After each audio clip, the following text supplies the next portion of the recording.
හොඳයි. එහෙනම් දරුවනේ ආයිබෝවන්. අපි අද ආරම්භ කරන්න යන්නේ අපේ අධ්‍යයන උත්සාහිතක පත්‍ර උසස් පෙළ කෘෂි විද්‍යාව විෂයයටදී හමු වන 6 වෙනි ඒකකය. නැත්තම් 6 වෙනි යුනිට් එක. මොකක්ද ඒක? ජල සම්පාදන හා ජල වහන ක්‍රම සැලසුම් කිරීම. සමහරු කියනවා මේකට ජල සම්පාදනය හා ජල වහනය කියලා. එයටදී හමු වන පළවෙනි නිපුණතා මට්ටම එහෙම නැත්නම් පළවෙනි පාඩම තමයි අපි කතා කරන්න යන්නේ ජල ප්‍රභව පිළිබඳව.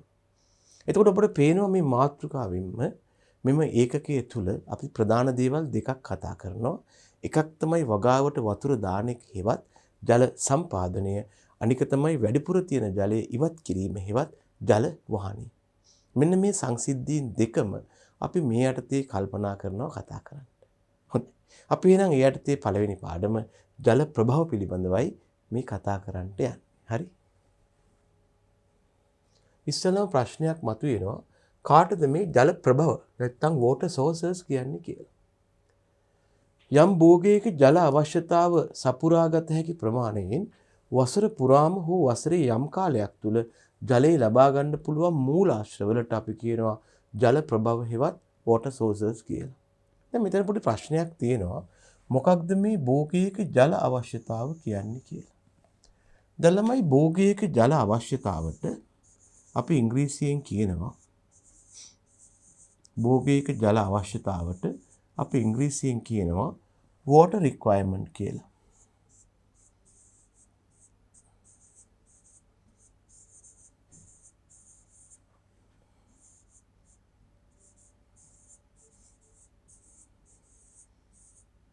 මේ කෙටි කර අපි දක්වනවා WR කියලා. මෙන්න මේ භෝගයක ජල අවශ්‍යතාව සපුරා ගන්න තමයි උත්සාහ කරන්නේ. දැනගන්න මේ අනුව භෝගයක ජල අවශ්‍යතාව කියලා කියන්නේ යම් භෝගයක සාමාන්‍ය වර්ධනයක්. ඒ වගේම සාමාන්‍ය අස්වැන්නක් ලබා දෙන. අපි කියනවා ඇවරේජ් growth එකක් සහ ඇවරේජ් yield එකක් කියලා. මහා පරිමාණ වර්ධනයක්, මහා පරිමාණ අස්වැන්නක් ගැන කතා කරන්නේ යම් භෝගයක සාමාන්‍ය වර්ධනයක් හා සාමාන්‍ය අස්වැන්නක් ලබා ගන්න භූමි ඒකක වර්ගඵලයකට අක්කරයක් හෙක්ටයාරයක් භූමි ඒකක කාලයක් තුලදී අවුරුද්දක් මාසයක් සතියක් දවසක් ලැබිය යුතු අවම ජල ප්‍රමාණයට අපි කියනවා භෝගයක ජල අවශ්‍යතාව කියලා. මම මෙහෙම අර්ධදැක්වීමක් යෝජනා කරන්නම්. මේ අනුව භෝගයක ජල අවශ්‍යතාව සඳහා මට කියන්න පුළුවන් යම් භෝගයක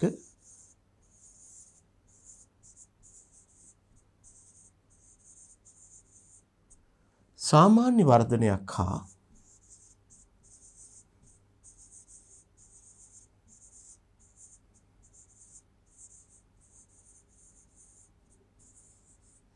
සාමාන්‍ය අස්වැන්නක් සාමාන්‍ය වර්ධනයක් හා සාමාන්‍ය අස්වැන්නක්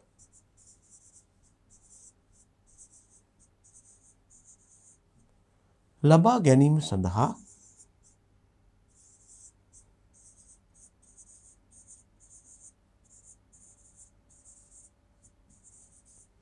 භූමි ඒකක වර්ගඵලයකට හෙක්ටයාරයක් වෙන්න පුළුවන්.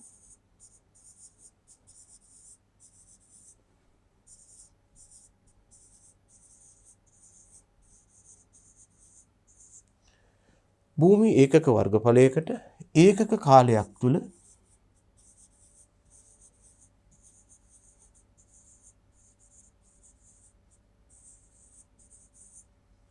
ලැබිය යුතු අවම ජල ප්‍රමාණයයි.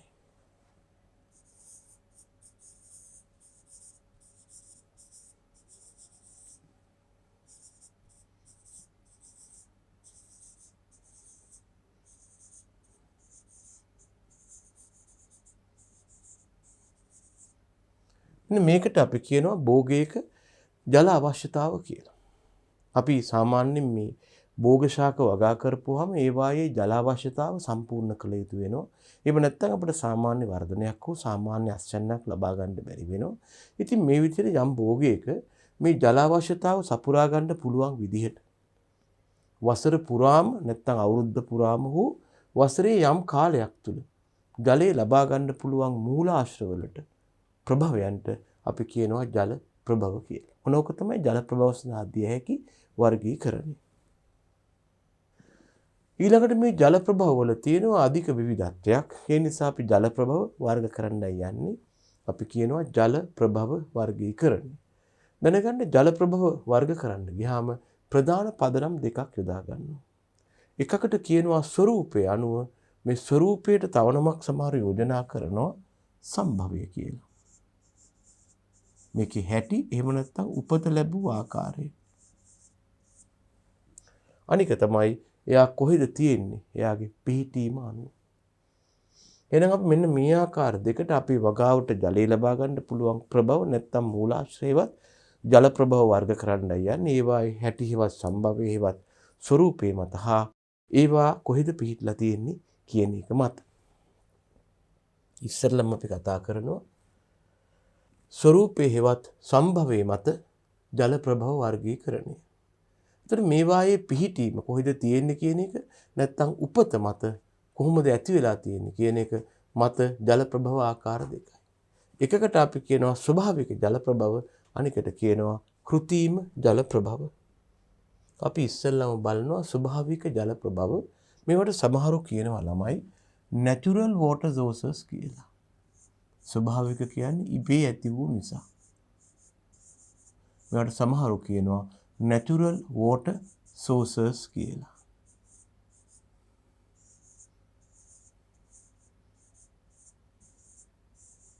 මොකක්ද වෙලා තියෙන්නේ?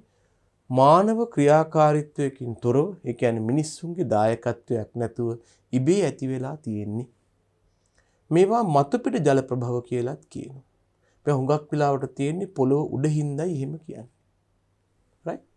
භූමියේ සෑම වර්ග කිලෝමීටරයක් ප්‍රදේශයකම ළමයෝ වර්ග මීටර 30000ක් පුරා ජලය රැඳිලා තියෙනවා.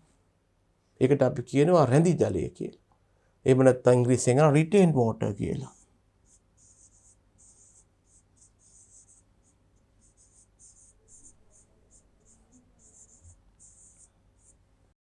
එතකොට මෙම රැඳි ජලය නිශ්චල හා චංචල කියලා ආයෙත් බෙදන්න පුළුවන්. කොහොම හරි කමක් නැහැ මිනිසාගේ ක්‍රියාකාරීත්වයකින් තොරව ඇතිවුණු ජල ප්‍රභව වේ නම් ඒවා ස්වභාවික ජල ප්‍රභව කියලා කියනවා. මේ ස්වභාවික ජල ප්‍රභව තවදුරටත් ආකාර දෙකකට බෙදෙනවා. ඒකට අපි කියනවා වර්ෂාපතනය, අනිකට කියනවා මොකක්ද? ගංගා, ඇල, දොළ ආදී. අපි එනවා වර්ෂාපතනය ගැන කතා කරන්න. වර්ෂාපතනය ඔබ දන්නවා මේකට අපි ඉංග්‍රීසියෙන් කියන රේන්ෆෝල් කියලා.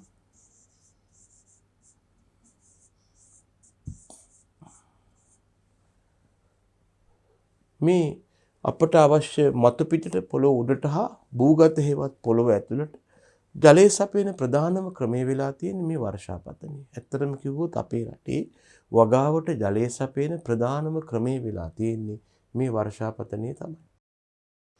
ශ්‍රී ලංකාවේ සාමාන්‍ය වර්ෂාපතනය මිලිමීටර්ස් 200යි.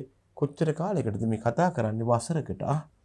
සාමාන්‍ය වර්ෂාපතනය දක්වන්නේ වසරක කාලයකට. ඒක නොකියුවට දැනගන්න. ළමයි මේ සාමාන්‍ය වර්ෂාපතනය කියලා කියන්නේ පොදුවේ දැන් ශ්‍රී ලංකාව ගත්තාම ශ්‍රී ලංකාවේ විවිධ ස්ථානවල විවිධ වර්ෂාපතන අගයක් තියෙනවානේ. කොළඹ එකක්, නුවර එකක්, ගම්පහ එකක්, කළුතර එකක් ආදී වශයෙන්. එහෙම නෙවෙයි මුළු ලංකාව පොදුවේ නියෝජනය වන වර්ෂාපතන අගය කිව්වොත් අපට යෝජනා කරන්න පුළුවන් වසරට මිලිමීටර්ස් 2000යි කියලා.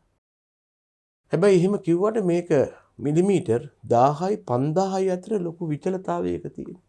සමහර පැති උදාහරණ ශුෂ්කලාපයට හම්බ වෙනවා 1000ක් වගේ අඩු වර්ෂාවක්. අපේ රටේ මධ්‍යම කඳුකරේ බටහිර බෑවුමට විශේෂයෙන් ওই වටවල ප්‍රදේශය, වස්කෙලිය ප්‍රදේශයට 5800 ලැබෙන කාලයක් තියෙනවා. right. එතකොට මේ වර්ෂාව යටතේ අපිට වඩා වැදගත් වෙන්නේ මෝසම් වර්ෂාව. ජල ප්‍රභවයක් වශයෙන් වැඩිම ජලය ලබා දෙන්නේ මෝසම් වර්ෂාව මගින්. මේක ලංකාවේ ඕනෑම කලාපයකට පොදු වෙනවා. මේ අනුව මෝසම් වර්ෂාවේ ආරම්භය සමග තමයි වගාව ආරම්භ කළ යුත්තේ. මෝසම් වර්ෂාව පටන් ගන්න කොයි වෙලාවටද? අපි වගාවත් ඒ වෙලාවටම පටන් ගන්නවා. right. ඔය කතා කළේ වර්ෂාපතනය කියන පළවෙනි ස්වභාවික ජල ප්‍රභවය ගැන. දෙවන ස්වභාවික ජල ප්‍රභාව විතර කතා කරනවා තවදුරටත් මේ ජල ප්‍රභවයක් ලෙස වර්ෂාපතනයේ තියෙන වැදගත්කම. අපිට දැන් විවිධ ජල ප්‍රභව තියෙනවා. ඒක එකක් නේ වර්ෂාපතනය. අපි වර්ෂාපතනයේ ජල ප්‍රභවයක් වශයෙන් භාවිතා කළොත් අපිට මොන වගේ වාසිදායක තත්වයන්ද ලැබෙන්නේ. මෙතන වැදගත්කමට වුණනම් අපිට වාසි කියලා කියන්නත් පුළුවන්.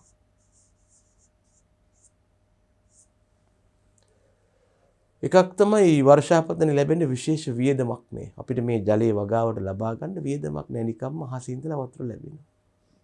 ඒ වගේම වගාව විතර ජලය ගෙන යාමක් අවශ්‍ය නැහැ. දැන් සමහර ක්‍රම තියෙනවා. ජල ප්‍රභවයේ තියෙන්නේ වෙනම, වගා ශේෂ්ත්‍රයේ තවත් කොහෙවත් තියෙන්නේ. අපට සිද්ධ වෙනවා ජල ප්‍රභවයේ ඉඳලා වගා ශේෂ්ත්‍රය දක්වා ජලය ගෙනියන්න. යම් මාධ්‍යයක් යොදාගෙන. මෙතන එහෙම අවශ්‍යතාවක් නැහැ. කෙලින්ම වගා ශේෂ්ත්‍රයටම ජලය ලැබෙනවා.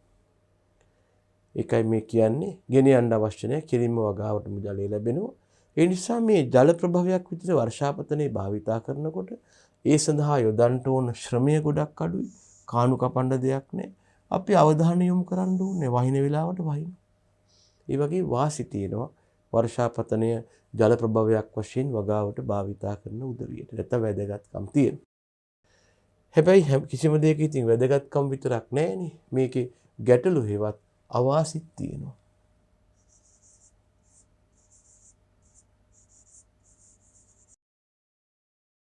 එකක් තමයි නිසි කාලට වර්ෂාව ලැබෙන්නේ නැත්තම් අපේ වගාව ජලහිඟියට ලක් වෙලා වේලිලා යනවා. අනික තමයි අපිට ඕන වෙලාවට ඕන ආකාර හා ප්‍රමාණ වලින් වර්ෂාපතනය ලැබෙන්නේ නැහැ. අනික තමයි අනවශ්‍ය වෙලාවට ලැබුණොත් වගාව යට වෙලා යන්න පුළුවන්. එහෙම නැත්නම් වගාව කුණු වෙන්න පුළුවන්.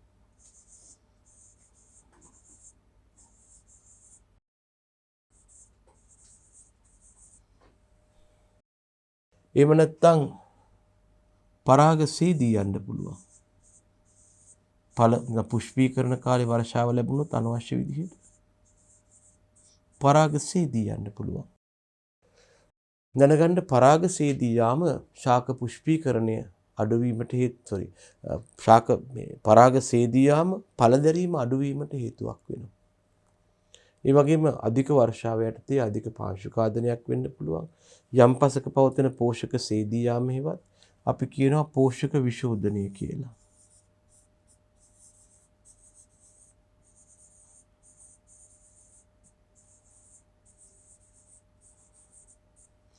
ඉතින් ළමයි මෙන්න මේ විදිහට වර්ෂාපතනයේ හිතකර බලපෑම් තියෙනවා. හැබැයි අනික් පැත්තෙන් අහිතකර බලපෑමුත් තියෙනවා. හරිද? ඔය අපි කතා කළේ ස්වභාවික ජල ප්‍රභවයක් විදිහට වර්ෂාපතනයේ භාවිතය ගැන. අපේ වගාවට අවශ්‍ය ජලය ලබා ගන්න වර්ෂාපතනයේ භාවිතය ගැන තමයි මේ අපි කතා කළේ. ඊළඟට තව ගැටලු තියෙනවා මෙතන වර්ෂාපතනයේ ප්‍රමාණය හා ව්‍යාප්තිය අහිතකර වුණොත් ඔය දැන් කතා කළේ හිතකර සහ අහිතකරනේ ජල හිඟයක් ඇති වෙනකොට දැන් මෙතනත් අපි කතා කර හිටියා අහිතකර බලපෑම් ගැන. පාංශු පෝෂක සීදී යනවා. ආයෙත් අපි කතා කරනවා ප්‍රමාණය හා ව්‍යාප්තිය අහිතකර වුණ ජල හිඟයක් ඇති වෙනවා. ශාක ඇද වැටෙන්න බලනවා. වල්පල රෝග පලිබෝධ හානි ඉහළ යන්න බලනවා. ඒකම අධික වර්ෂාව යටතේ අම්ල වර්ෂා හටගත්තොත් වගාව හානි වෙනවා. ඒ වගේම වර්ෂා කාලයට අහස වලාකුළු වලින් බර වෙනවා. එතකොට මොකද වෙන්නේ? ලැබෙන ආලෝක තීව්‍රතාව අඩු වෙනවා. එතකොට මොකද වෙන්නේ? ශාකවල ප්‍රභා සංශ්ලේෂණය අඩු වෙලා අස්වැන්න අඩු වෙනවා. මේ නිසා ජල ප්‍රභවයක් විදිහට වර්ෂාපතනයේ හිතකර බලපෑම් තියෙනවා, අහිතකර බලපෑම් තියෙනවා. ඒ නිසා අපට වර්ෂාපතනයේ මත පමණක්ම යැපෙන්න බෑ. අපි ඒ නිසා වෙනත් ස්වභාවික ජල ප්‍රභවයක් ගැන කල්පනා කරනවා. එයා තමයි ගංගා ඇලදොල. ලංකාවේ තියෙනවා ළමයි ප්‍රධාන ගංගා 9ක්. දැන් ඔය ඔයගොල්ලෝ අහලත් ඇති නොනිකුත් ඔය ගීතවල තියෙනවා. මහවැලි මොනවද? මහවැලි, කැලණි, කළු, වලවේ, ගිංගඟ ආදී වශයෙන් මේ වගේ ප්‍රධාන ගංගා 9ක් තියෙනවා. මීට අමතරව කුඩා ගංගා සමහරු මේවට ඔයවල් කියලා තියෙනවා. ඒවා තියෙනවලු 94ක්. මේවා එකට තියලා දිග බලවුවොත් එහෙම කිලෝමීටර් 4560ක්. දැන් ඔක වෙලා තියෙන්නේ මෙහෙමයි ළමයි මෙච්චර ගංගා හා ඔයවල් සංඛ්‍යාවක් ඇති වෙන්න හේතුව මෙන්න මේ වාගේ එකාතකින් පොඩි වාසනාවන්ත තත්වයක් අපිට තියෙනවා. හිතන්නකෝ ළමයෝ මේ තියෙන ශ්‍රී ලංකාව කියලා.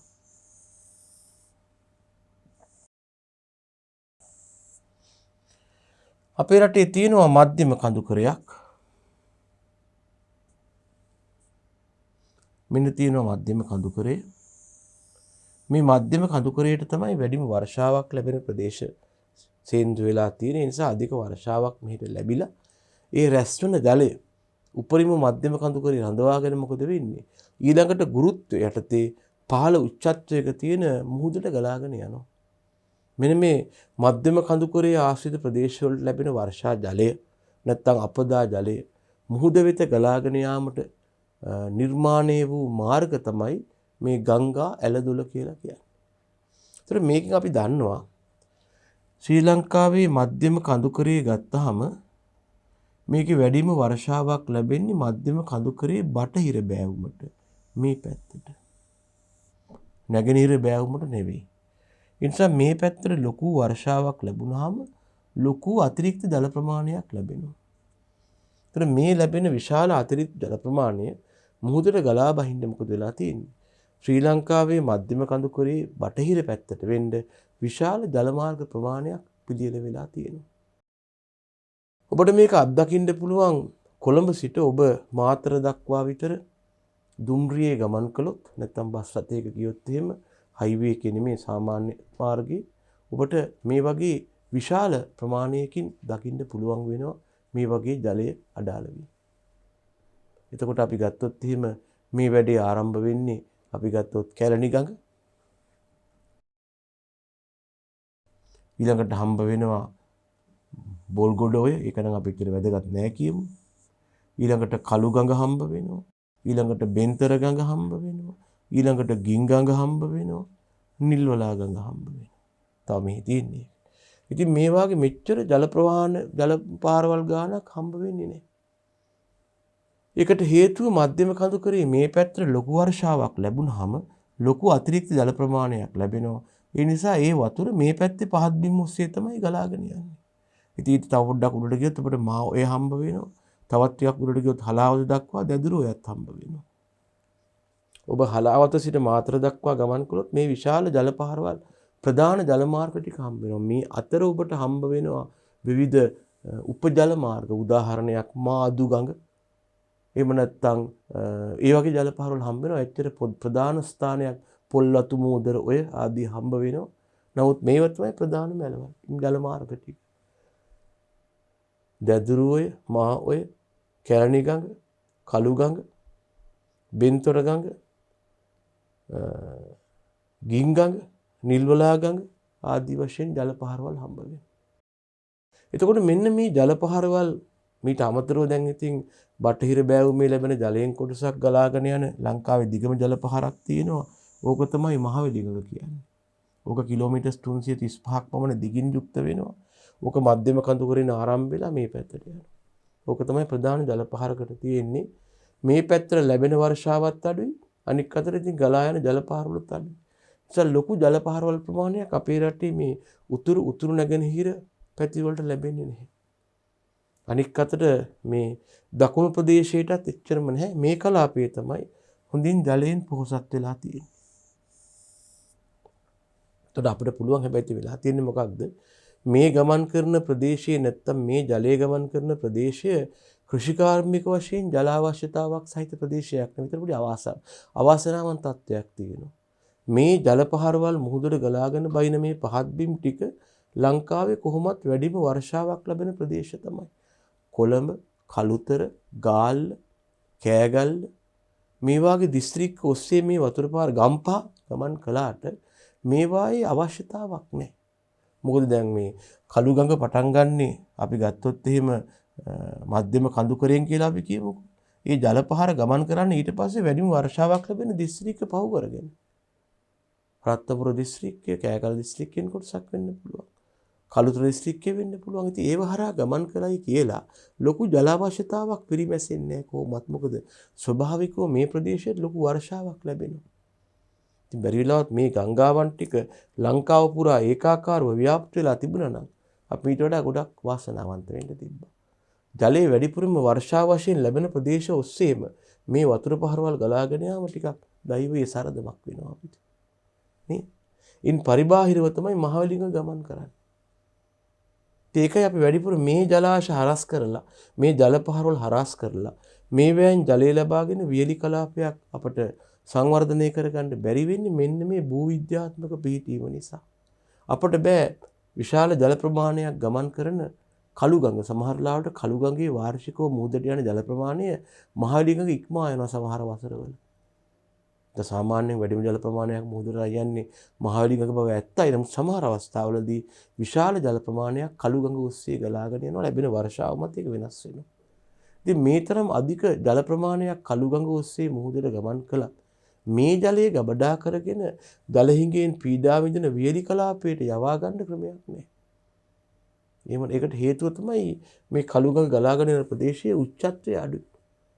අපට අඩු උච්චත්වයක තියෙන ජලයක් වැඩි උච්චත්වයකට ගෙනියන්න බෑ ශක්තියක් ලබා දෙන්න. ඒකට ඒ වගේ විශාල ශක්ති ප්‍රමාණයක් අපේ රටේ නැහැ. ඉතින් අන්න එහෙම ගැටලුකාරී තත්වයක් පවතින. මම නිකන් ඒ ගැන කිව්වේ.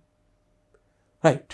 ඉතින් සමහර යෝජනා කරනවා දිවා කාලයේ සූර්යාලෝකයේ පවතිනකොට ඉතින් එක්කෙනාගේ අදහස් තමයි දිවා කාලයේ පවතින සූර්යාලෝකයේ මගින් මේ කළුගඟේ වැනි විශාල ගඟක තියෙන වතුර දිවා කාලයේ ශක්තිය අරන් උඩ ජලාශයකට පොම්ප කරගන්නවා. පොම්ප කරගෙන සූර්යාලෝක මේ ලෝකයේ නොමැති වෙලාවට අපිට පුළුවන් ඒ ජලය ආපහු පහළට කඩා යලින්න සලස්සලා ඒ මගින් ජල විදුලි උත්පාදනය කරගන්න සූර්ය ශක්තිය මගින්. ඉතින් එහෙම කළයි කියලා මම දන්නේ ඒක සාර්ථකද කියලා අපිට පුළුවන් මේ ගංගාවන් වියලි කලාපයට යවන්න. ඉතින් මේක ලොකු සංවර්ධන ගැටලුවක්. හරි. එතකොට දැනගන්න අපේ රටේ දිගම ගංගාව වෙන්නේ මහවැලි ගඟ. ඒකේ දිග කිලෝමීටර් 335යි. මේ තියෙන්නේ යා තමයි.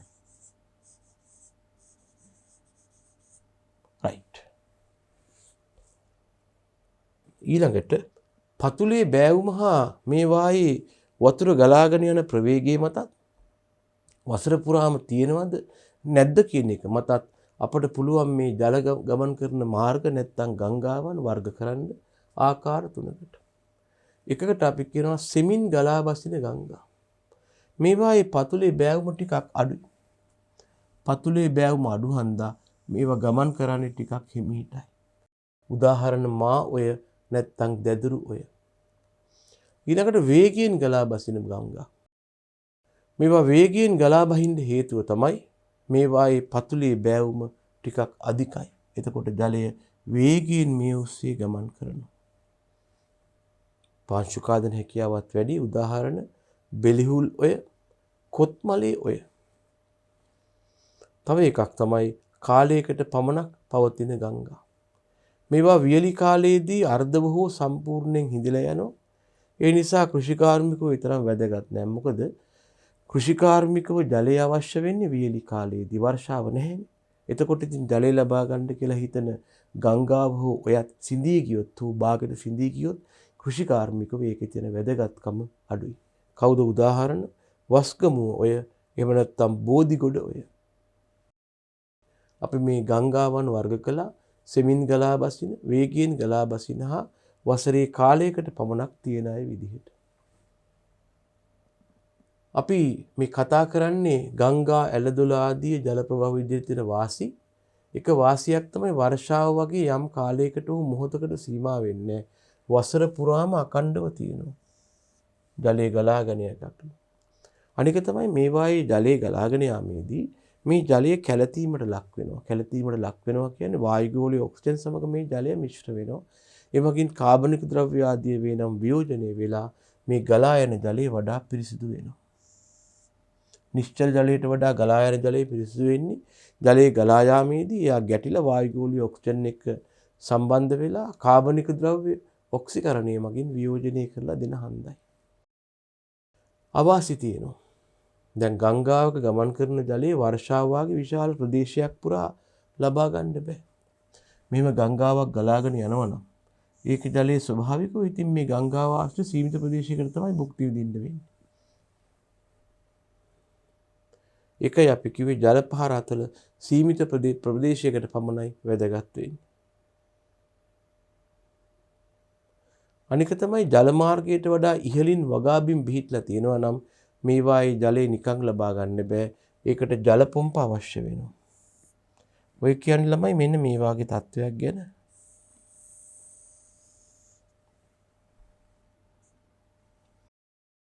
මෙන්න මෙතන තියෙනවා අපේ ජල ප්‍රභවය. මේක ලිඳක් වෙන්න පුළුවන්.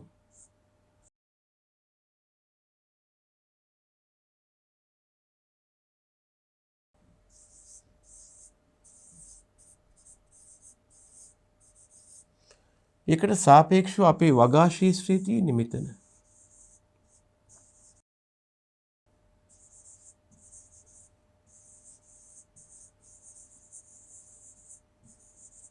එතකොට මේ පහළ ජල ප්‍රභවයේ තියෙන ජලය අපට සිද්ධ වෙනවා ගුරුත්වයට එරෙහිව පොම්ප කරලා පීඩනයක් යටතේ ලබා දෙන්න. ඒක එතකොට අවශ්‍ය වෙනවා කවුද? ජල පොම්ප. ඔය වැඩේ කරන්නේ ජල පොම්ප මගින්.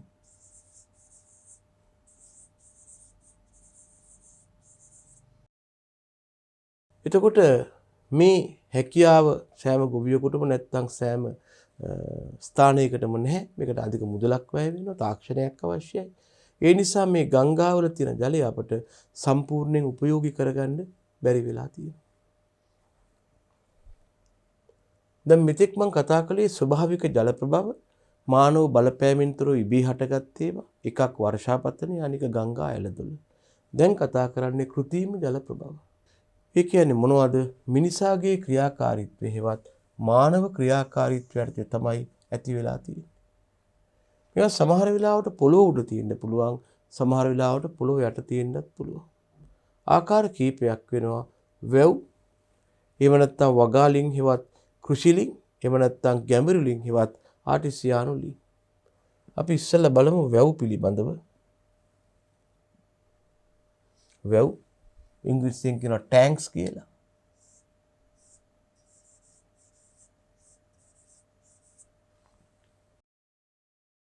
මිනිසා මැදිහත් වීමෙන් භූමියේ ඇති ස්වභාවික අවපාතනයකට එක පැත්තකින් හෝ පැති කීපයකින් ආවරණය වන පරිදි බැම්මක් ඉදිකිරීමෙන් තමයි හදලා තියෙන්නේ.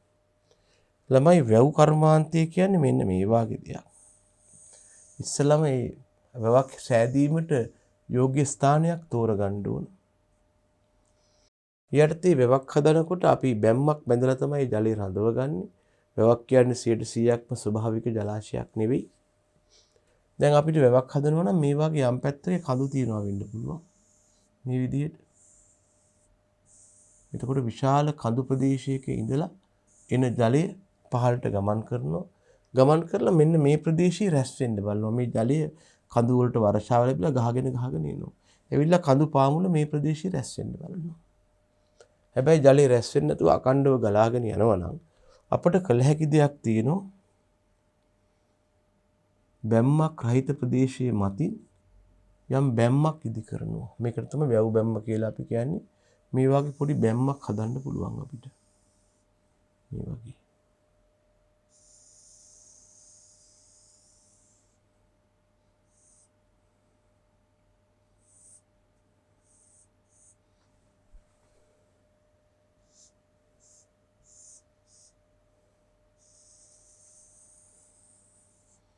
මේ වගේ බැම්මක් ගහපු හැටි මොකද වෙන්නේ? දැන් අර කන්දෙන් ගලාගෙන ඉන්න ජලය ඒ මත රැස් වෙනවා. රැස් වෙලා මේ වගේ ජල මට්ටමක් වාර්තා කරනවා. මෙන්න මේක තමයි වැව කියන්නේ. එතකොට මේ වාගේ බැමි නිර්මාණය කරලා ජලය රැස් කර ගැනීමේ තාක්ෂණය තමයි වැව් කර්මාන්තයේදී මූලික වෙන්නේ. එතකොට අපිට පුළුවන් මේ විදිහට වැවක් සකස් කරගන්න. දැන් මේ බැම්ම කියන එක ආවට ගියාට හදන එකක් නෙමෙයි, ඊටාම ශක්තිමත්ව හදන්න ඕන. මොකද මේ සියලුම ජලය ඇවිල්ලා මේක උඩ තමයි ප්‍රෙෂර් වෙන්නේ. එතකොට ඒ නිසා මේ බැම්ම හදන ක්‍රමයක් තියෙනවා ළමයි. බැම්ම හදන පැත්තක් තියෙනවා. බැම්ම සකස් කළ යුත්තේ මෙන්න මේ ආකාරයට. මම බැම්මේ හරස් කඩක් වෙන්නුත් එහෙම. මෙන්න මේ වගේ තමයි බැම්ම සකස් කරන්නේ.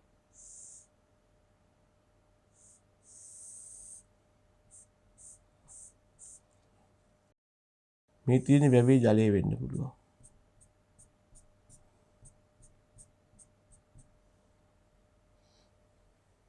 යම් වැවක පවතින ජල මට්ටම යටතේ බැම්ම මෙහෙම හදන්නේ ඇයි? ළමයෝ වතුර ලෝඩ් වෙන්න වතුර පිරෙන්න මේ බැම්ම මත ඇති වෙනවා තෙරපීමක්. බැම්ම මත මේ පැත්තෙන් තෙරපීමක් ඇති වෙනවා. මේ තෙරපීමේ ප්‍රතිඵලය තමයි බැම්ම ගැලවෙන්න හෝ පෙරලෙන්න පුළුවන්. ඒක වළක්වන්න තමයි පතුලේ වර්ගඵලය වැඩි කරලා තියෙන්නේ. ඒත් මේ මගින් නැතුන ගූර්ණය නිසා බාහිර බලයක් යදුවට මේක පෙරලෙන්නේ. උදාහරණයක් වශයෙන් මිනිස්සු කඹා දින්න ගියාම මෙහෙම හිටගෙන කඹා දින්නේ නැහැ. අවුරුද්දේ තරගයට කඹා දින්න ගියාම කවුරුවත් මෙහෙම හිටගෙන කඹා දින්නේ නැහැ ළමයි. කොහොම කඹා දින්නේ? මිනිස්සු අඹේ අදින්නේ නැහැ නේ කොහොම? මිනිස්සු කොහොමද කඹා දින්නේ? මෙන්න මෙහෙම කඹා දින්නේ.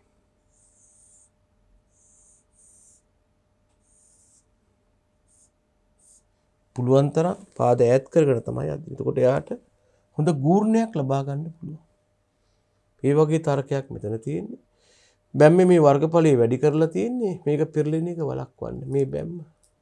සමහර වෙලාවට මේ බැම්ම කොච්චර විශාලද කියනවනම් සමහර වෙලාවට මේ අනිවාර්යයෙන් මෙහෙම තමයි. මේක මත වාහන පවා ගමන් කරන්න පුළුවන්. බැම්මක් උඩ බස් එකකට නැති හැකි.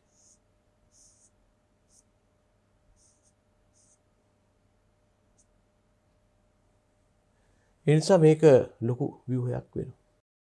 ඒතර මේ වාගේ කිසියම් ස්ථානයක භූමිය අවපාතනයක් තියෙනවා නම් ඒක එක පැත්තකින් හෝ පැති කීපයකින් බැම්මක් සාදාගෙන ඒ තුල ජලය රැස් කරන ක්‍රමයක් තමයි ඔය වැව කියලා අපි කියන්නේ. ශ්‍රී ලංකාව බොහොම ප්‍රසිද්ධයි වැව් කර්මාන්තයට.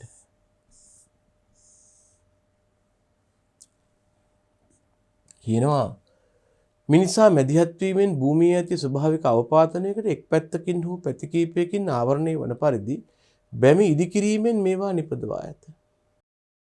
හරිද? අපේ රටේ විශාල වගාබිම් ධාරිතාවක් සහිත වැව මොකක්ද?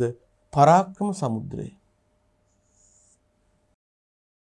උපරිම ජල ධාරිතාවක් සහිත ජලාශය. ජලාශය කියන්නේ මෑත කාලේ හදපු වැව් වලටත් වඩා ලොකු ඒවා. ඒක තමයි රන්දිනිගල ජලාශය. ඒ වගේම අවම ජල ප්‍රමාණයක් තියෙන වැවට කියනවා පුත්තලම දිස්ත්‍රික්කයේ පිහිටලා තියෙන සුරුවිල වැව කියලා. වැවේ තියෙන වතුර දොර උඩට ගන්න ඉහළ පහළ යන දොරක් තියෙනවා. ඔකට අපි කියනවා ස්ලුයිස් ගේට් එක. ඒවත් සොරවුව කියලා.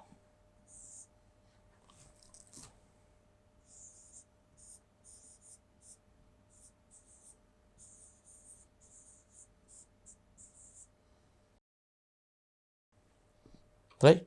වැවේ තියෙන ජලය එළියට ගන්න දොර තමයි සොරවුව කියලා කියන්නේ. මෙන්න වැව් වල වාසි. අපිට පුළුවන් වැවක් පාවිච්චි කරනවා නම් මේ වර්ෂා කාලයේ ලැබෙන ජලය රැස් කරලා තියාගෙන නියඟ කාලයේදී පාවිච්චියට ගන්න. ගබඩා කරලා තියන්න. ඒ වගේම වැවේ සොරවුව කියන දොර මගින් මොකද කරන්නේ? ජලය පාලනය කරනවා. වැවේ තියෙන සොරවුව කියන දොර මගින් ජල ගමන පාලනය කරනවා. අනික වැවට පුළුවන් බාහිර බල ශක්තියෙන් තොරව ගුරුත්වයේ මගින්ම ජලය වගා ශේෂ්ත්‍රයට යවන්න. ඔන්න ඔතෙන්දී අපේ රටේ ආවේනික භූමි පරිශීලන ක්‍රමයක් තියෙනවා. මේ විදිහට වගා ශේෂ්ත්‍රේ නැත්තම් අපිට වැව් හම්බ වෙන්නේ භූමියේ ඉහළින්.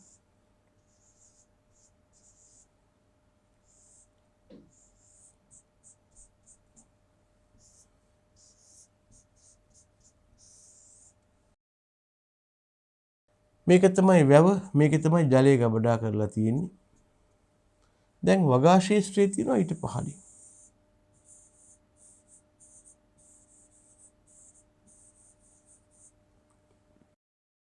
දැන් අපිට මේ වැවේ තියෙන වතුර මෙතනට යවන්න අවශ්‍ය නම් කිසිම යන්ත්‍ර සූත්‍ර අවශ්‍ය නැහැ. සරලව අපට පුළුවන් යන්ත්‍ර සූත්‍ර අවශ්‍ය වෙන්නේ නැහැ. අපට සරලව පුළුවන් මේ වැවේ ජලය පහළට යවන්න. පොඩි මෙතන දොර අරගත්තාම ජලයේ ප්‍රමාණවත් තරම් යවන්න පුළුවන්. ඉතින් ඒ නිසා මෙන්න මෙහෙම හැකියාවක් තියෙනවා. ගුරුත්වය මගින් ජලය යවන්න පුළුවන් වැව උඩිනුයි වගා භූමියේ යටනුයි තිබුණොත්. හැබැයි මේකේ අනෙක් පැත්තක් තියෙනවා. කිසියම් අවස්ථාවක වැවට වඩා වගා භූමිය උඩින් තිබ්බොත් එහෙම ඔබට පොම්ප ආදිය යොදා ගන්න වෙනවා.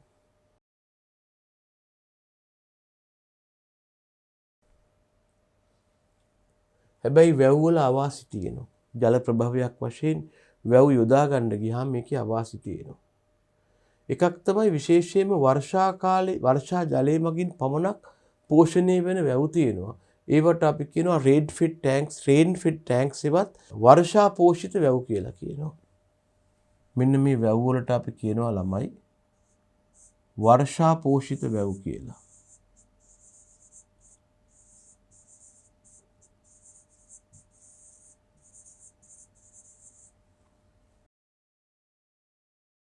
මේ වගේ වර්ෂා පෝෂිත වැව් තියෙනවා නම් ඒවා නියඟ කාලේ හිඳිලා යනවා. වතුර ලැබෙන ක්‍රමයක් නැහැ. අනික තමයි වැවක පෘෂ්ඨීය වර්ගඵලයේ වැඩි හින්දා මොකද වෙන්නේ? උපරිම පෘෂ්ඨීය ජල වාෂ්පීකරණයක් වෙනවා. ඊළඟට වැවේ දැන් අපි වැවක් ගත්තොත් එහෙම මේ වැවේ ව්‍යුහයත් එක්ක තමයි ওই ප්‍රශ්නේ ඇවිල්ලා තියෙන්නේ. හිතන්න මේ තියෙන වැවක් කියලා.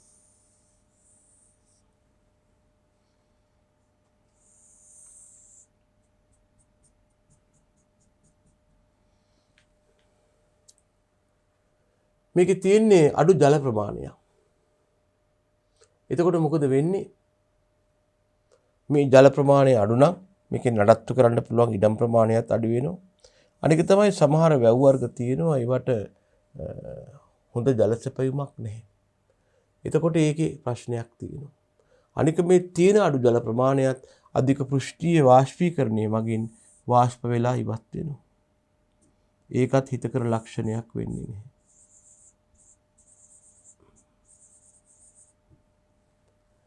ඒ වගේම මේ වැව් වල පතුලේ තැන්පත් වෙනවා රොන් මඩ. වැව් වලට එන වතුරත් එක්ක රොන් මඩ ඇවිල්ලා පතුලේ තැන්පත් වෙනවා. එතකොට මොකද වෙන්නේ? වැවේ පවතින ජලයේ දරා ගැනීමේ හැකියාව හේවත් ජල ධාරිතාව අඩු වෙනවා.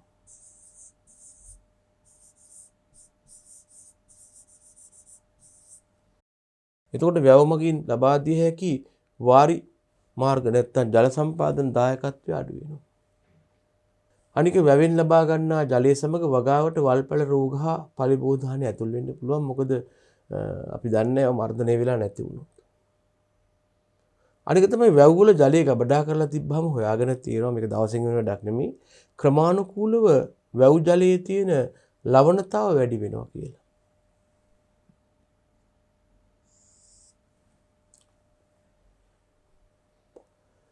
කිසියම් වැවක ජලය ගබඩා කරලා තිබ්බහම ක්‍රමානුකූලව ජලයේ ලවණතාව වැඩි වෙන්න එක හේතුවක් තමයි අපිට කියන්න බැරි විදිහට මේ වැවේ තියෙන වැවක මෙහෙම ජලය ගබඩා කරලා තිබ්බහම ළමයි එක ප්‍රශ්නයක් තමයි මේ වැවේ තියෙන ජලය අධිකව වාෂ්ප වෙනවා.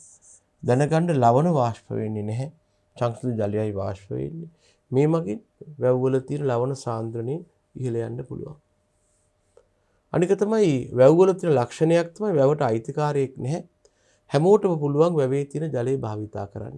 ඒ නිසා වැවේ තියෙන ජලය භාවිතා වෙන්නේ කොමන් රිසෝස් එකක් හෙවත් පොදු සම්පතක් විදිහටයි. වැවේ තියෙන ජලය පොදු සම්පතක් වශයෙන් පාවිච්චි කරන්න ගියාම ඒක ඊටාම අකාර්යක්ෂමයි. ඒක හොඳට කාර්යක්ෂම වෙන්නේ නැහැ. ප්‍රතිඵලය වෙන්නේ මෙතෙන්දී ජලය සම්බන්ධ විවිධ ආරවුල් ඇති වෙනවා. ඒ හරි අයිතිකාරයෙක් නැහැ. එහෙම ප්‍රශ්නිකුත් තියෙනවා. අපි ඊළඟට කතා කරන්න යන්නේ වගාලින් පිළිබඳවයි. මේ වගාලින් වලට අපි කියනවා ඇග්‍රෝවෙල්ස් කියලා.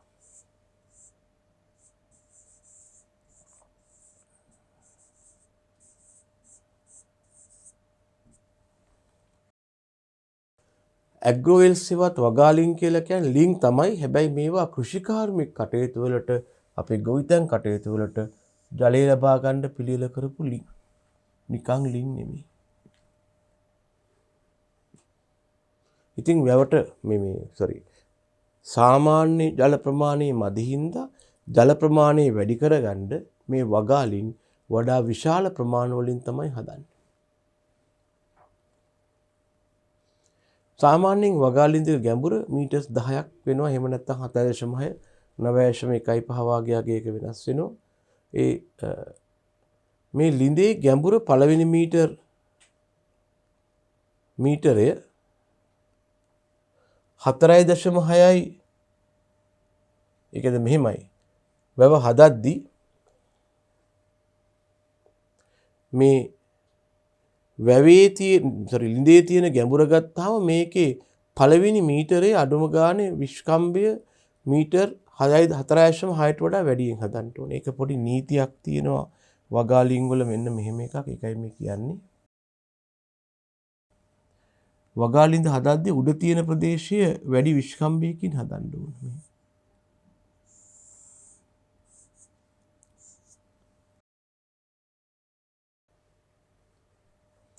මීටර් 4.6ට වඩා වැඩි වෙන්න ඕන විස්කම්භය. ඊළඟට අපිට පුළුවන් මීටර් කීපයක් මෙහෙම ගිහිල්ලා ඊළඟට පොඩ්ඩක් කුඩා කරලා මේක අඩු වගයකට ගන්න පුළුවන්.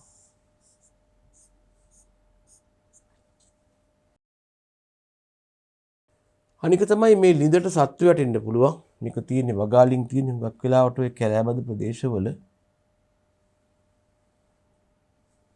එතකොට මේ වගාලින් වලට සත්තු වැටෙන එක වළක්වන්න මේක උඩින් බැම්මක් බැඳිය යුතු වෙනවා.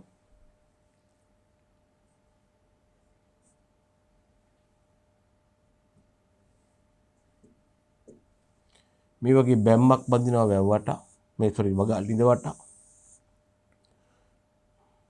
ඊළඟට අපි මේ බඳින බැම්මේ එහෙම බැම්මක් බැඳුත් එහෙම ලිඳ වට ප්‍රමාණය අඩුම ගානේ සෙන්ටිමීටර් 23ක්වත් වෙන්න ඕන.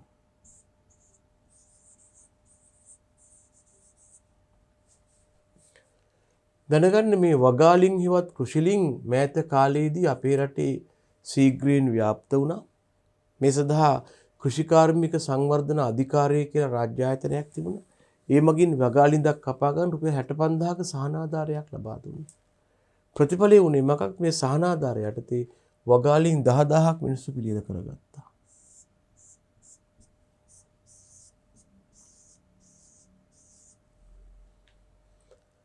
ලිං 10000ක් පිළියෙල කරගත්තා. නමුත් මේ ලිං 10000 හදපු කට්ටිය වෙනම ඒගොල්ලන්ගේ වගාවට පෙළඹුණා වැව් ජලයේ භාවිතය අතහැරලා.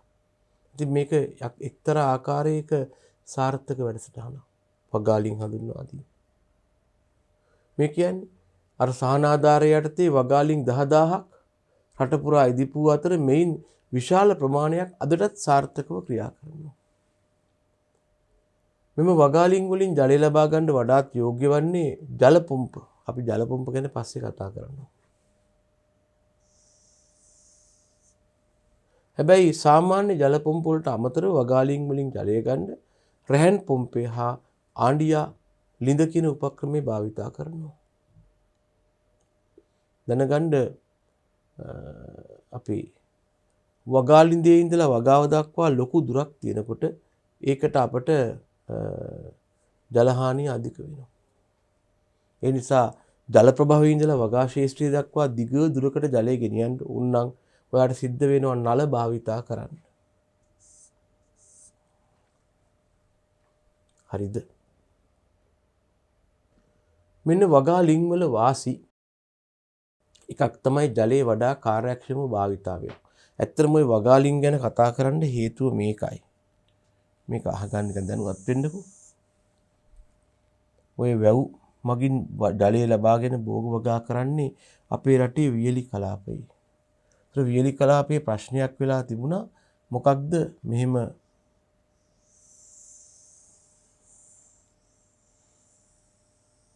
මේ තියෙන්නේ වැව නම්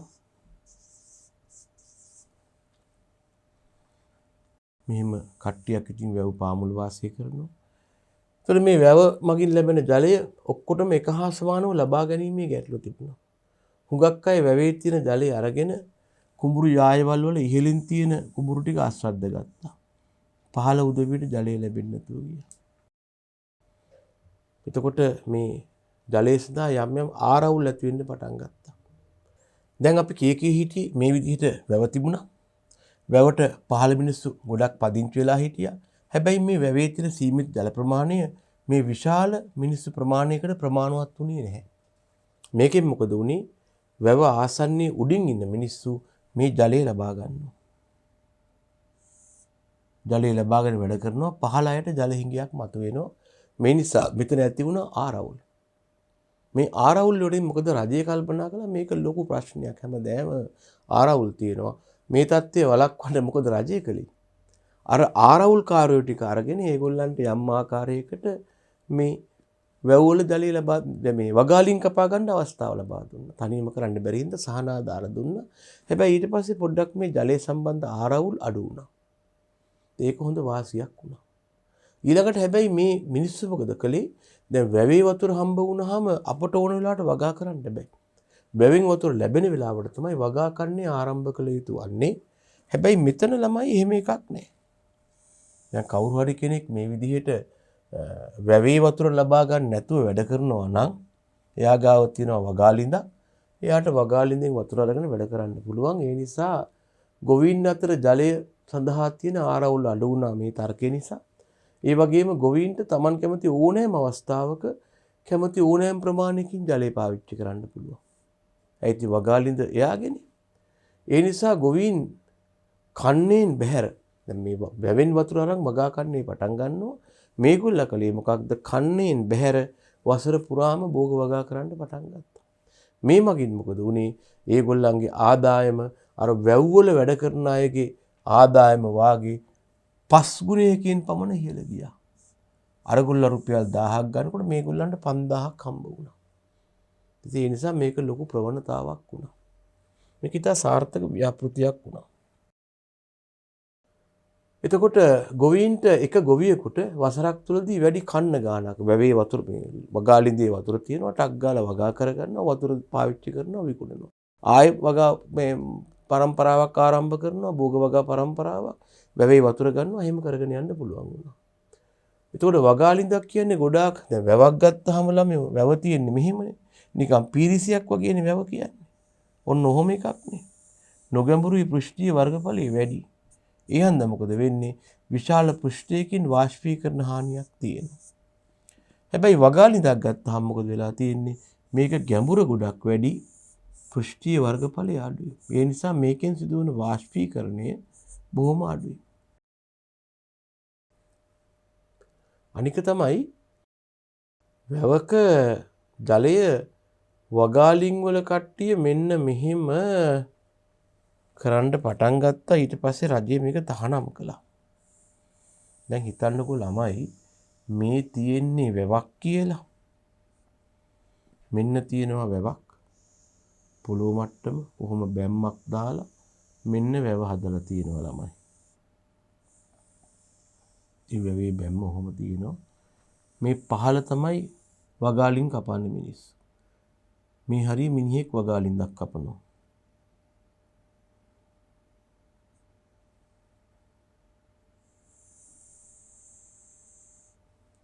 මෙහෙම හිතන්නකෝ. මෙන්න මේ හරිය මිනිහෙක් වගාලින්දක් කපනවා. කපපුවාම දැන් මේ වැව තියෙනවනේ මේක වැව කියලා හිතන්නකෝ. මේ වැවේ තියෙන වතුර ඉවර වෙනකම්ම ගන්නෙ නෑ මිනිස්සු. මේ වැවේ සොරව්ව කියන දොර තියෙන්නේ මේ හරිය නා. වැවක ජලය එළියට ගන්න දොරක් තියෙනවා සොරව්ව කියලා. ඒ සොරව්වට පහළ තියෙන ජලය කාටවත් ගන්න බෑ. ඒක වැව් පතුලේ ඉතුරු වෙනවා. ඒ වතුර ගන්න සිදුර තියෙන්නේ මෙතනින්. එතනින් පස්සේ වැවේ ජලය ඉතුරු වෙනවා. එතකොට හැබැයි ඉතින් මේ ජලය කාටවත් ගන්න අවසරයක් නැහැ. හැබැයි කවුරු හරි කෙනෙක් මෙහිම වැවකට පහළ බිමක වගාලින්දක් කපවුවොත් මොකද වෙන්නේ?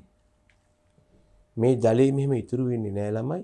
සොරවු හරහා ගන්න බැරි වුණාට පස්සේ යටින් කාන්තු වෙලා වගාලින්දට ලැබෙනවා.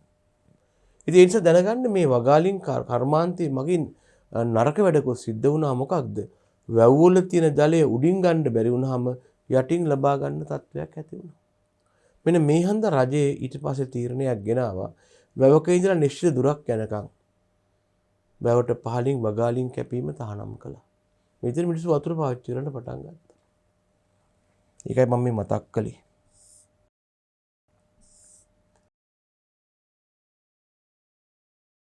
අපි කිව්වා යම් වැවක සොරවුවට පහලින් නැති ජල මට්ටම සොරවුව ඔස්සේ ලබා ගන්න බෑ.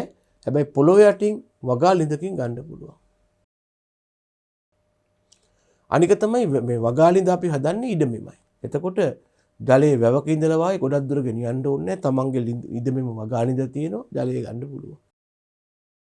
අනික තමයි විවිධ හේතුන් නිසා වැව් හෝ ජලාශය ඉදිකරන්න බැරි ස්ථාන තිබුණා. අන්න ඒ වාගේ ස්ථානවලට මේ වගාලින් ඉතා හොඳින් ගැලපුණා. උදාහරණයක් ඔය වියලි කලාපයේ තිබුණ ප්‍රදේශයක් වලගම්බාහුව කියලා ප්‍රදේශයක්.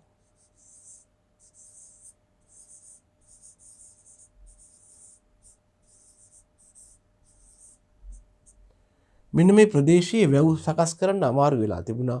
මේ ප්‍රදේශයේ පුළුවන් වුණා වගාලින් මගින් අස්වද්දා ගන්න. අපි දැන් කතා කරන්නේ කෘත්‍රිම ජල ප්‍රභව යටතේ වැව් ගැන කතා කළා. දැන් කතා කරන්නේ කෘෂිලිං හෙවත් වගාලින් පිළිබඳවයි. හැබැයි මේ වගාලින් වල අවාසි තියෙනවා. මේවා හදන්න ගියාම වැඩි කාලයක් මුදලක් හා ශ්‍රමයක් වියදම් වෙනවා. නිකන් වගාලින් හදන්න බෑ. අනික තමයි වගාලින්දක් කරා වෙලා තියෙන්නේ මොකක්ද මේ භූගත ජලය. භූගත ජලය කියන්නේ පොළොව යට තියෙන ජලය. මේක රටේ හැමෝටම අයිති.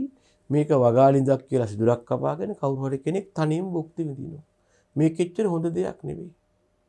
අනික තමයි වගාලින්දක් කියන්නේ පසේ සකස් කළ සිදුරක්. මේක හදලා තියෙන්නේ කොහෙද?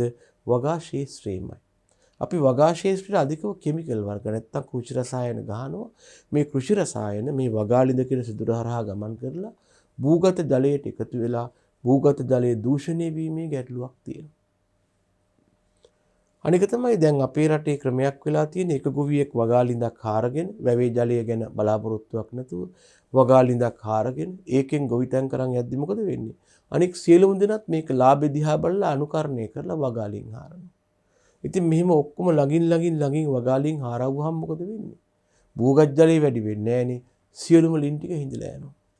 මේ නිසා අලුතෙන් නීතියක් ගෙනත් දාලා තියෙනවා. එක ළඟ වගාලින් දෙකක් අතර අඩුම ගානේ මීටර් 300කවත් පරතරයක් තියෙන්න ඕන කියලා.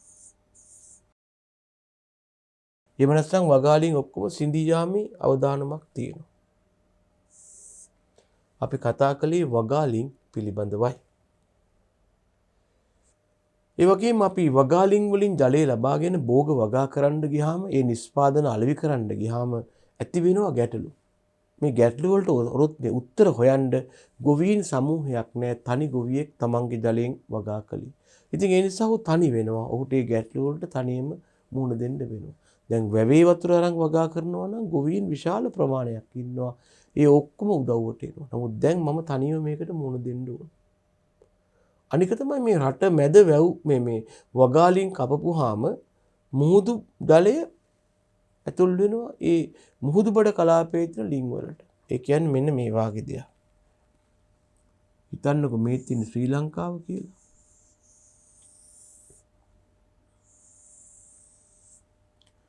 රට මැද ඉන්න මිනිහෙක් අපි කියව අනුරාධපුරේ කියලා. වගාලින්දක් කපුවා.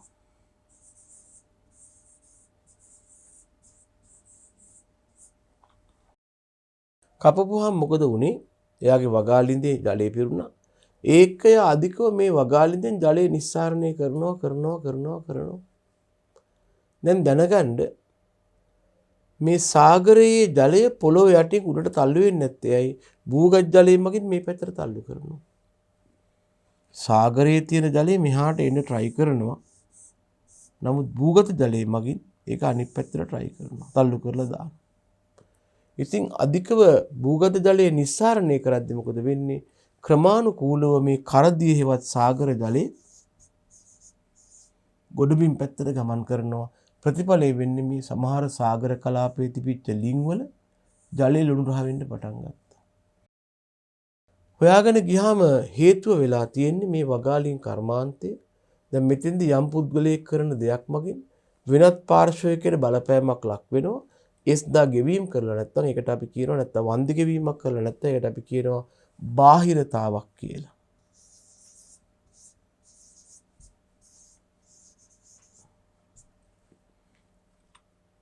මේකට අපි ඉංග්‍රීසියෙන් කියනවා externalities කියලා.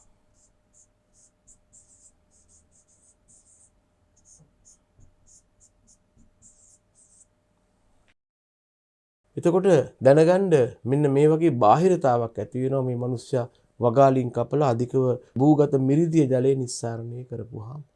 ඒකත් වගාලින් වල පවතින අහිතකර ලක්ෂණයක් තමයි. හොඳයි. දැන් අපි මේ විදිහට කල්පනා කරමින් ඉන්නේ මේ අපේ වගාලින් පිළිබඳවයි. වගාලින් කියලා කියන්නේ අපි වගාවට ජලය ලබා ගන්න සකස් කරන ලිං. මේවා සාමාන්‍ය ලිං වලට වඩා ටිකක් වැඩි ධාරිතාවයෙන් සකස් කරනවා. මොකද වගාවට වැඩි ජල ප්‍රමාණයක් ගන්න ඕන හින්දා මේකෙන් ලබා ගන්න පස්සේ ගබඩා වෙලා තියෙන ජලයවත් භූගත ජලය.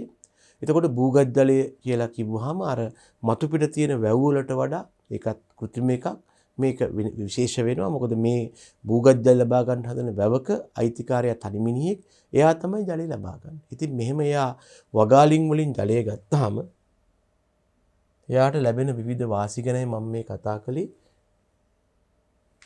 මේ වගේ එයාට Tamanට ඕන වෙලාවේ වතුර ගත්ත හැකි, Tamanට ඕන විදිහට වැඩ කරන්න පුළුවන්, වැඩි කන්න ගාණක් වැඩ කරන්න පුළුවන්, වැඩි ආදායමක් ගන්න පුළුවන්. අපි කිව්ව හම්බ වෙන ආදායම 5 ගුණයකින් වැඩි කියලා. වතුර ගෙනියන දුර අඩු වෙනවා. බැවේ තියෙන ජලයට ආරවුල් අඩු වෙනවා. ඔය වගේ වාසි ගොඩක් ගැන කිව්වා. හැබැයි ඉතින් මේකේ අවාසිතාව නේද? මේ විදිහට ලොකු සල්ලියක් වැය වෙනවා. පුද්ගලික විදිහට පාවිච්චි කරනවා. හැමෝටම අයිති වෙලා තිබ්බ සම්පතක් වුණු භූගත ජලය ඊළඟට මේක සිදුරක් හන්ද මේ හරහා භූගත ජලයේ දූෂණය වෙන්න පුළුවන්. අනික තමයි හැමෝම වගාලින් හදපුවාම මොකද වෙන්නේ? අවසානයේ ඔක්කොම හිඳෙන්න බලනවා. ඒතර මේ වාගේ තවත් කෘත්‍රිම ජල ප්‍රභවයක්. එතකොට අනික තමයි මේවා විකුණන්න ගියාම ප්‍රශ්න මතුවෙනවා. ඒ තනි ගොවීන් විදිහට විකුණන්න යන්නේ. ඒ සමූහයක් නැහැනේ මෙතන. ඒ වගේම හැමෝම වගාලින් කපන්න ගියාම මේ මුහුදේ තියෙන වතුර වගාලින් වලට මෙහෙන් වතුර ඇදලා ගන්නවනේ දැන් ළමයි. මෙහෙන් වතුර ඇදලා ගන්නවා මේ මිනිහ ලිඳක් කපලා. දැන් මොකද වෙන්නේ? මුහුදේ තියෙන වතුර මෙහාට තල්ලු වෙනවා. ඒ නිසා මොකද වෙන්නේ? මෙන්න මේ ලිං වල මුහුදු වතුර පිරෙනවා. මේකට සමහරු කියනවා sea water intrusion කියලා. sea water intrusion කියලා කියනවා මුහුදු වතුර ඇවිල්ලා මේ වැය පිරෙන එක. ඉතින් මේක හරි කරදරයක්. මේ මිනිස්සයා දන්නේ නැහැ මේ ලුණු වතුර ලිඳට ආවේයි කියලා. මෙයා වගා කරන සල්ලි හම්බ කරනවා මෙයාට ගෙවන්නේ නැහැ. මෙන්න මේ වාගේ මම කරන වැඩක් හින්දා වෙනත් පාර්ශවයකට පාඩුවක් සිද්ධ වෙනවා නම් ඒක මං ගෙවලා පියවුවේ නැත්තම් ඒක බාහිරතාවක් ඒවත් එක්ස්ටර්නලිටි එකක් වෙනවා. දැන් අපි මේ විදිහට කතා කර ඉන්නේ අපට ගන්න පුළුවන් කෘත්‍රිම ජල ප්‍රභව ගැන. ඒ යටතේ අපි වැව් ගැන කතා කළා, වගාලින් ගැන කතා කළා. ඊළඟට තමයි අපිට හම්බ වෙන්නේ අර කිව්ව ආර්ටිසියානු ලිං. මෙන්න මෙයා. මේ ආර්ටිසියානු ලිං ගැන කතා කරන්න ගියාම අපට කතා කරන්න වෙනවා එක්තරා විද්‍යාත්මක පැත්තක් ගැන. ඒකට අපි කියනවා භූගත ජල විද්‍යාව කියලා. එහෙනම් අපි ඒ ආර්ටිසියානු ලිං හා භූගත ජල විද්‍යාව ගැන කතා කරන එක පොඩ්ඩක් තියලා මේ පරිච්ඡේදය මෙතනින් නිමා කරනවා. අපි ඊළඟ පරිච්ඡේදයේදී කතා කරන්න බලාපොරොත්තු වෙනවා ආර්ටිසියානු ලිං හා භූගත ජල විද්‍යාව පිළිබඳව.